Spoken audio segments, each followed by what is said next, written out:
अपराधियों का एक समूह एक करोड़पति की बेटी का अपहरण करता है। वे 50 मिलियन कमाने की उम्मीद करते हैं, हालांकि उन्हें जल्द ही पता चल जाएगा कि उन्होंने गलत लड़की के साथ पंगा लिया है। एबिगेल एक बैले स्टूडेंट है। जब वह घर लौटती है तो रात हो चुकी होती है। एक विशाल हवेली जहां कोई भी नहीं दिखता है। वह अपने पिता से कॉल पर बात करते हुए अपने कमरे में जाती है।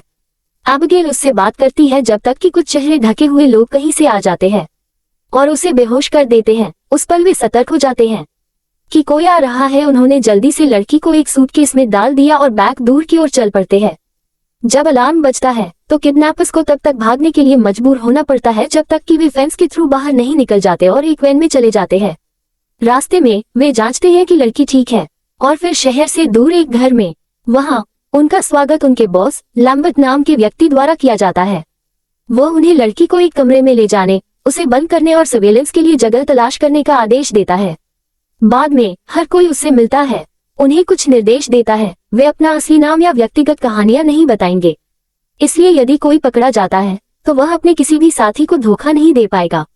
ये काम 24 घंटे तक चलेगा। उस क्षण से वे बेबीसिटर की भूमिका निभाएंगे। हालांकि केवल वह जो लड़की के साथ रह पाएगी वह 2 लड़कियों में से एक होगी। वो होगी काले बालों वाली। इस तरह लड़की को केवल एक ही आवाज सुनाई देगी। महिला पूछती है, लड़की किसकी है? जिस पर लैम्बर्ट जवाब देता है कि यह एक अरबपति की है जो उसे 50 मिलियन गरीब बना देगा। वो उन्हें आश्वासन देता है कि वे वहां सुरक्षित हैं, लेकिन ये सुनिश्चित करने के लिए कि उन्हें ट्रैक नहीं किया जा सकता है वह उनके सेल फोन ले लेता है। फिर वे प्रत्येक को टेम्पररी नाम देते हैं, फ्रैंक, जोई, सैमी, पीटर, डीन, रिकल्स। अंत में वो उन्हें बताता है कि किचन और बा भरे हुए हैं ताकि वे कंफर्टेबल महसूस करें। डीन यह अनुमान लगाने की कोशिश करता है कि उनमें से प्रत्येक क्या करता है, लेकिन वह हर चीज के बारे में गलत होता है। दूसरी ओर जोई अधिक एक्यूरेट निकलती है और यह पता लगा लेती है फ्रैंक एक जासूस हुआ करता था। पीटर को बचपन में दुर्व्यवहार का सामना करना पड़ा था, इसलिए जैसे जैसे वह बड़ा हुआ उसने दूसरों से ज्यादा मजबूत बनने का प्रयास किया। सैमी एक हैकर है जो एक अमीर परिवार से है और केवल मनोरंजन के लिए ऐसा करती है। डीन शहर का सबसे अच्छा ड्राइवर है, हालांकि अनप्रोफेशनल है। हालांकि फ्रैंक यह अनुमान लगाता है कि जोई लॉलीपॉप के अपने प्यार के कारण एक नशेड़ी थी। उसे यह पसंद नहीं आता है, इसलिए वह लड़की को देखने के लिए चली जाती है। कमरे में प्रवेश करने पर वह देखती है कि एबिगेल को होश आ गया है। एक लड़की डरी हुई है और वह बताती है कि पट्टी बहुत कसी हुई है। जोई उन्हें उतारने से पहले अपना चेहरा ढकती है और फिर उसे हथकड़ी पहना देती है ताकि वे उसे चोट न पहुंचाएं। लड़की रोते हुए पूछती है, क्या वे उसे चोट पहुंचाएंगे? जिस पर जोई जवाब देती है, नहीं, जब तक वह उसकी बात मानती है और उसके पिता उसे फिरौती देते हैं। एबिगेल आश्वस्त नहीं लगती, इसलिए जोई उसे पिंकी प्रॉमिस करती है। एबिगेल उसे बताती है कि पिता को लगा कि वह एक बच्चा चाहते हैं, लेकिन फिर उन्होंने दिलचस्पी खो दी। उन्हें अब मेरी कोई परवाह नहीं है और वह अंत में मुझे बचाने नहीं आएंगे। जब जोई जाने वाली होती है और कहती है कि मुझे खेद है कि तुम्हारे साथ क्या होने वाला है। जब जोई ग्रुप में लौटती है, पीटर और सैमी शराब पीने का खेल खेल रहे हैं। रिकल्स पूल खेल रहा है और डीन अकेले शराब पी रहा है, लेकिन जोई पूछने के लिए फ्रैंक से बात करने जाती है अगर वह एबिगेल के पिता का नाम जानता है, तो वह जवाब देता है कि वह नहीं जानता और जोई उसे चेतावनी देती है कि लड़की ने संकेत दिया है कि वह एक बहुत ही खतरनाक आदमी है। इस संदेह के साथ फ्रैंक लड़की से मिलने का फैसला करता है, भले ही उसे नहीं जाना चाहिए था। अंदर घुसते ही वह लड़की को बिना आंखों पर पट्टी बांधे देखकर हैरान रह जाता है, इसलिए वह अपना चेहरा ढक लेता है और उसे बंदूक दिखाकर धमकाता है। लड़की दूसरी ओर देखती है क्योंकि फ्रैंक ये जानना चाहता है कि उसके पिता कौन है। एबिगेल घबराकर क्रिस्टोफ लाजर का नाम लेती है। फ्रैंक कमरे से बाहर चला जाता है, बहुत परेशान होकर कहता है कि वह जा रहा है और उन्हें उसका हिस्सा बांट लेना चाहिए। बाकी लोग उसका पीछा करते हैं और उससे पूछते हैं क्या हो रहा है। जब फ्रैंक ये बताता है कि एबिगेल का पिता कौन है, सैमी को छोड़कर हर कोई हैरान है। कोई नहीं जानता कि क्या हो रहा है। उन्होंने उसे समझाया कि लाजर एक अर्बन लेजेंड है, एक बेहद खतरनाक आदमी है। ग्रुप चर्चा करता है कि उन्हें क्या करना चाहिए। लड़की को इस उम्मीद में वापस कर दे कि वे उन्हें माफ कर देंगे, उसे वहीं छोड़ दे और फिर एक गुमनाम कॉल करे और उसे बताएं कि वह कहाँ है या अपना जीवन समाप्त कर ले, क्योंकि वह पहले ही फ्रैंक का चेहरा देख चुकी है। सोचने के बाद एक पल के लिए वे 7 मिलियन घर ले जाने की उम्मीद में अगले 22 घंटे जारी रखने का फैसला करते हैं। रिकल्स पहले पहरा देता है, जबकि जोई अंदर के एग्जिट्स चेक करती है। अपने रास्ते में वह एक पुराने लिफ्ट और फिर एक बड़ी लाइब्रेरी में आती है। फिर उसकी मुलाकात रिकल्स से होती है। जो कहता है कि उसे उसके अलावा किसी पर भरोसा नहीं है, तो चलो एक दूसरे का ख्याल रखते हैं, जिस पर जोई सहमत हो जाती है। दूसरी ओर सैमी समय बिताने के लिए अपने कमरे में टेलीविजन चालू करती है और अचानक डीन उसके पीछे प्रकट होता है। उसे डराते हुए डीन नशे में होता है और सैमी के प्रति उसका आकर्षण उसे यह सोचने पर मजबूर करता है कि वे मजे कर सकते हैं। हालांकि उसे केवल चीखें मिलती हैं जो मान करती है कि वह वहां से निकल जाए। बाहर जाते समय डीन पीटर को बार में पाता है, जो कि गहरी नींद में सो रहा है। फिर वह एक अंधेरी जगह में जाता है और अपना लाइट जलाता है। दीवारों पर पेंटिंग होती है और उनमें से एक में आप एबिगेल जैसी एक लड़की को देख सकते हैं। वह फिर किचन में आता है, कुछ खाने के लिए रेफ्रिजरेटर में देखता है तो उसके पीछे का दरवाजा खुलता है। डीन ये देखने के लिए जाता है कि वहाँ कौन है, जब एक चूहे ने उसे लगभग दिल का दौरा दे दिया है। डीन चूहों की तेज चीख सुनकर मुड़ता है। उसके बाद पूरी तरह से सन्नाटा छा जाता है।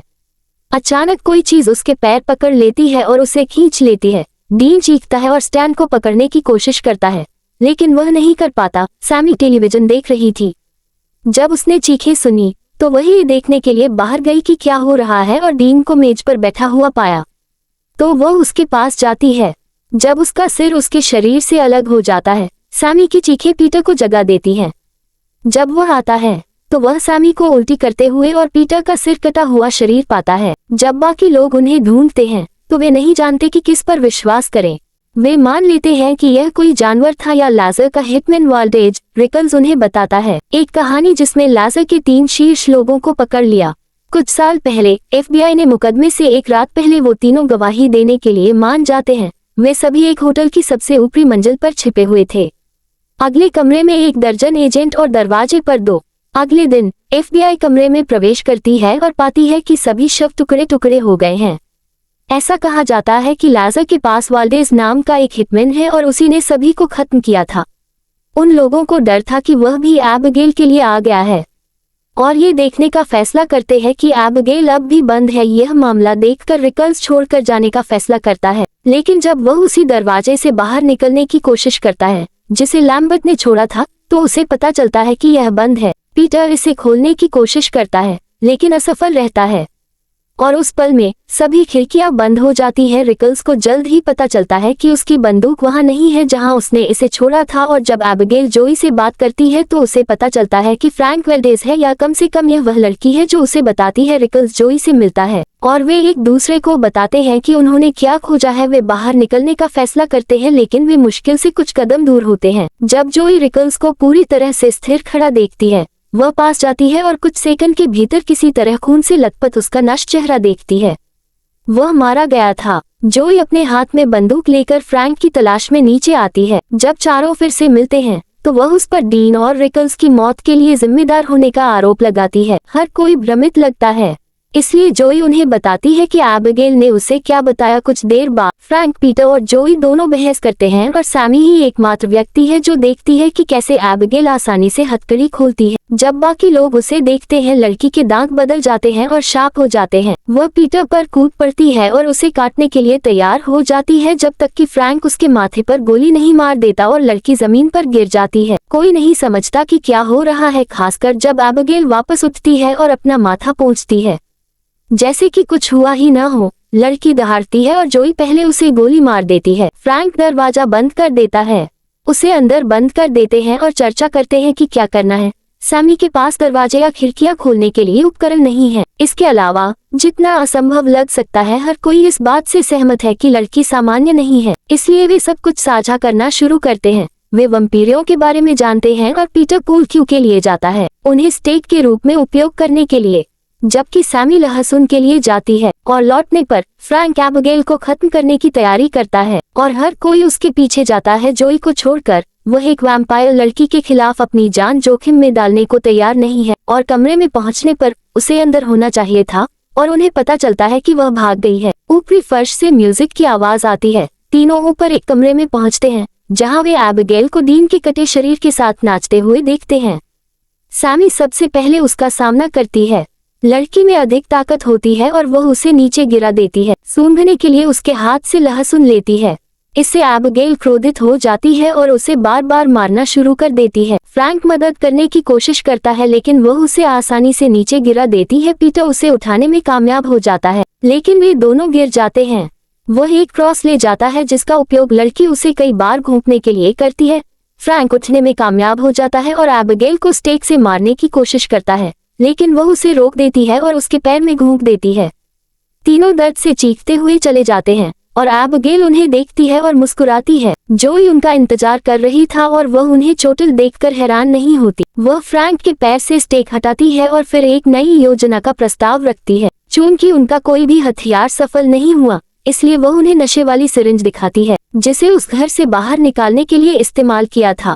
जोई को यकीन है कि वह सोने का नाटक नहीं कर रही थी क्योंकि उसकी सांस धीमी और स्थिर थी, इसलिए वह अलग होने का प्रस्ताव रखती है और जब कोई भी उसे ढूंढता है तो उसे रेडियो पर उन्हें सूचित करे ताकि जोई सिरिंज के साथ पहुंचे। इससे बेहतर कुछ भी हो सकता है, इसलिए हर कोई फ्रैंक, जोई और सैमी को स्वीकार करता है। पीटर को छोड़कर सब उसे खोजने की कोशिश कर रहे होते हैं। वह अपना आखिरी समय स्वयं के साथ शराब पीते हुए बिताता है जो उसका आखिरी जाम हो सकता है। सैमी एक अंधेरे हॉलवे में पहुंचती है जब कुछ चमगादड़ उड़ते हैं।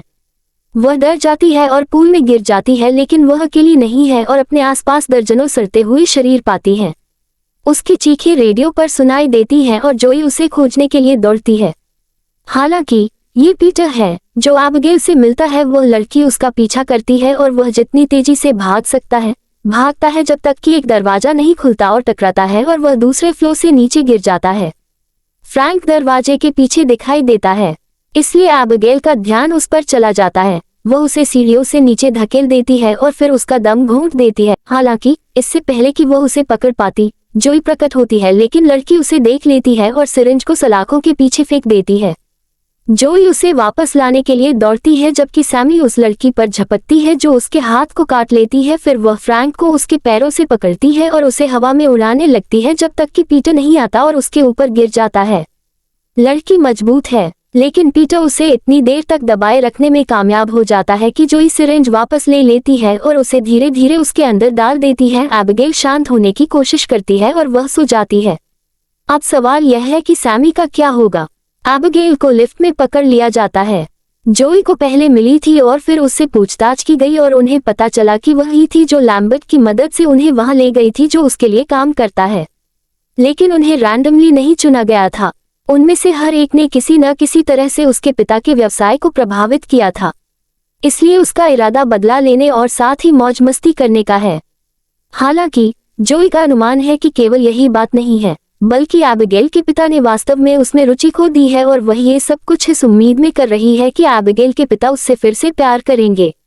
एबिगेल उनमें से किसी एक को छोड़ने की पेशकश करती है। पीटर विश्वास करता है और छुड़ाने की कोशिश करने को तैयार है, लेकिन अंत में केवल जोई द्वारा बस गोली खाता है। वे दोनों उसे ऊपर ले जाते हैं। सैमी रुकने को तैयार नहीं है, इसलिए वह भी उनके साथ चली जाती है और फ्रैंक को उसकी देखभाल करने के लिए अकेला छोड़ देती है। एबिगेल ने फिर से प्रस्ताव रखा, दरवाजा खोल दो और मैं तुम्हारा खून नहीं पीऊंगी। फ्रैंक सोचता है कि वह ज्यादा चालाक है, इसलिए वह उसे छोड़ने से पहले उसे पूछता है कि कैसे बाहर निकलना है। एबिगेल उसे बताती है कि बुक स्टोर में एक सीक्रेट दरवाजा है और दाईं ओर की शेल्फ पर एक किताब है जिसका नाम and there were none left, जिसे वह खोलता है। ये जानकर फ्रैंक लड़की को बंद करके जाने के लिए तैयार हो जाता है, लेकिन लड़की केवल मुस्कुराती है क्योंकि यह सब उसके खेल का हिस्सा है और पकड़े जाना भी इसका हिस्सा है। वह दरवाजा तोड़ती है और फ्रैंक पर झपटती है।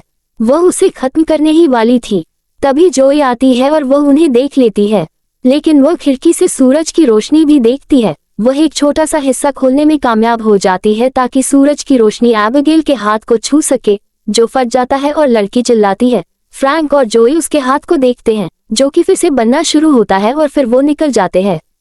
वे दोनों बुक स्टोर पर पहुंचते हैं उसके काटने के कारण, जहां खिड़की से सूरज की रोशनी अंदर आ रही है। सैमी धीरे धीरे उसका हाथ करीब लाती है जब तक उसे पता नहीं चल जाता कि कुछ भी गलत नहीं है। दूसरी ओर फ्रैंक सही शेल्फ खोजता है जब तक कि वह उस पुस्तक को नहीं ढूंढ लेता जिसका नाम एबिगेल ने बताया था। हालांकि वह ये देखकर निराश हो जाता है। जब वह इसे हटाता है तो कुछ भी नहीं होता है। वे स्पष्ट रूप से एबिगेल के साथ फंस गए हैं, जो अपना खेल खत्म करने के लिए नाइटफॉल का इंतजार कर रही है। हालांकि सैमी को लगता है कि पावर सोर्स के साथ वह शॉर्ट सर्किट करे तो दरवाजे और खिड़कियां खुल जाएंगी।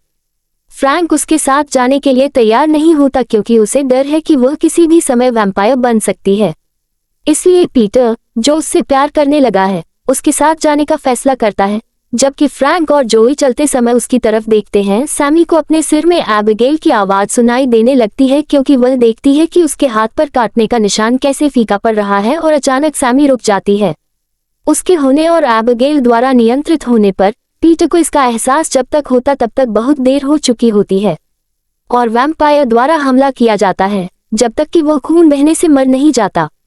रेडियो पर सैमी की आवाज मदद के लिए बुला रही है। वे उसे खोजने के लिए दौड़े। जब पहुंचते हैं और देखते हैं कि सैमी पीटर के शरीर पर झुकी हुई है, उसके व्यवहार से जोई जल्द ही महसूस करती है कि कुछ ठीक नहीं है और जब सैमी पलटती है तो उसकी शक यकीन में बदल जाता है। वह और फ्रैंक तब तक भागते हैं जब तक वे बुक स्टॉप पर वापस नहीं आ जाते। उसके पीछे वैम्पायर भी आता है। फिर जोई एक ट्रे देखती है और उसका उपयोग सैमी के शरीर पर सूरज की रोशनी को रिफ्लेक्ट करने के लिए करती है, जो उसी वक्त फट जाती है। अचानक उन्हें एक गुप्त दरवाजा खुला दिखाई देता है। वे जांच करने जाते हैं और लैम्बर्ट से मिलते हैं, जो एक वैम्पायर निकलता है। वह जोई की गर्दन पकड़ता है और फ्रैंक को समझाता है कि वह उसे एक सौदा देने के लिए यहाँ लाया था। एबिगेल ने 2 साल पहले अपने पिता के दुश्मनों को इकट्ठा करने के लिए उसे बदल दिया था ताकि वह उनके साथ मौज मस्ती कर सके, लेकिन लैम्बर्ट कहता है कि अब बस हो गया और एबिगेल और उसके पिता को खत्म करने और उनका सारा बिजनेस टेक ओवर करने के लिए उसे फ्रैंक की मदद की जरूरत है। वह इसे किसी और के बजाय फ्रैंक को देने का प्रस्ताव इसलिए देता है क्योंकि वे दोनों काम करते थे और एक दूसरे को लंबे समय से जानते हैं। फ्रैंक की एम्बिशन जीत जाती है और वह लैम्बर्ट द्वारा इस शर्त पर परिवर्तित होने के लिए सहमत होता है कि वह उसे कंट्रोल नहीं करेगा। लैम्बर्ट जोई को दीवार से टकराता है और फिर फ्रैंक को काटता है और उसे अपना कुछ खून पीने देता है। फ्रैंक जल्द ही बदल जाता है, लेकिन जोई को खत्म करने के बजाय वह लैम्बर्ट की पीठ स्टेक मारता है और पूरा स्थान उसके खून से रंग जाता है। अब जोई उसकी लिस्ट में अगली है, लेकिन तभी एबिगेल आ जाती है। लड़की फ्रैंक को वैम्पायर में बदलते देखकर प्रभावित नहीं होती है और वह उसे खत्म करने के लिए उसकी ओर दौड़ती है। हालांकि वह उसे पकड़ लेता है और उसकी गर्दन पर काटता है। उसका खून चूसता है। जोई इस मौके का फायदा उठाती है और दरवाजे और खिड़कियां खोलती है जहां ये देखा जा सकता है कि अंधेरा हो रहा है। फिर उसे अपना सेल फोन मिलता है और वह वहां से चली जाती है। वह बाहर निकलने का रास्ता ढूंढती है, लेकिन वह दरवाजा बंद पाती है और चाहे वह कितनी भी कोशिश कर ले, वह इसे नहीं खोल पाती है क्योंकि उसके पास बहुत कम समय बचा है। वह अपने बेटे के लिए एक संदेश छोड़ने का फैसला करती है, जिसे उसने ये कहते हुए छोड़ दिया था कि वह उससे प्यार करती है और हमेशा करेगी। फ्रैंक जल्द ही आ जाता है। जॉय को पकड़कर दरवाजा तोड़ता है। वह उसे बार बार फेंकना शुरू कर देता है, लेकिन जब वह उसे दूसरे फ्लोर से नीचे गिराता है तो एबिगेल प्रकट होती है और उसे अपनी बाहों में पकड़ लेती है। वह दावा करती है कि वह बहुत कमजोर है और उसे खत्म करने के लिए उसकी मदद की जरूरत है, इसलिए वह उसके साथ टीम में शामिल हो जाती है। और हालांकि फ्रैंक युद्ध की पेशकश करता है और यहाँ तक कि जोई को काट भी लेता है, वे दोनों उसे एक स्टेक से घोंप देते हैं और उसके खून से लथपथ हो जाते हैं। एबिगेल जोई को उसकी मदद के लिए धन्यवाद देती है। वह चिंतित है कि फ्रैंक ने उसे काटा, लेकिन एबिगेल उसे आश्वासन देती है कि वह ठीक हो जाएगी, अब वह मर गया है। जोई आखिरकार जाने के लिए तैयार होती है, तभी आदमी उसके पीछे दिखाई देता है तो ये पता चलता है कि लाजर एबिगेल का पिता है। वह जोई को खत्म करने की तैयारी करता है। अगर एबिगेल ने उसे यह कहते हुए नहीं रोका होता कि वह अभी भी जीवित है तो जोई की वजह से ये सुनकर लाजर जोई को जाने देता है और वह जाती है। जब वह घर से निकलती है तो रात होती है और वैन में प्रवेश करती है। वह एक लॉलीपॉप का आनंद लेती है और वहां से चली जाती है। हम इस वीडियो के अंत तक पहुंच गए हैं। That's it for today. See you soon and please like and subscribe KK Recaps for more videos.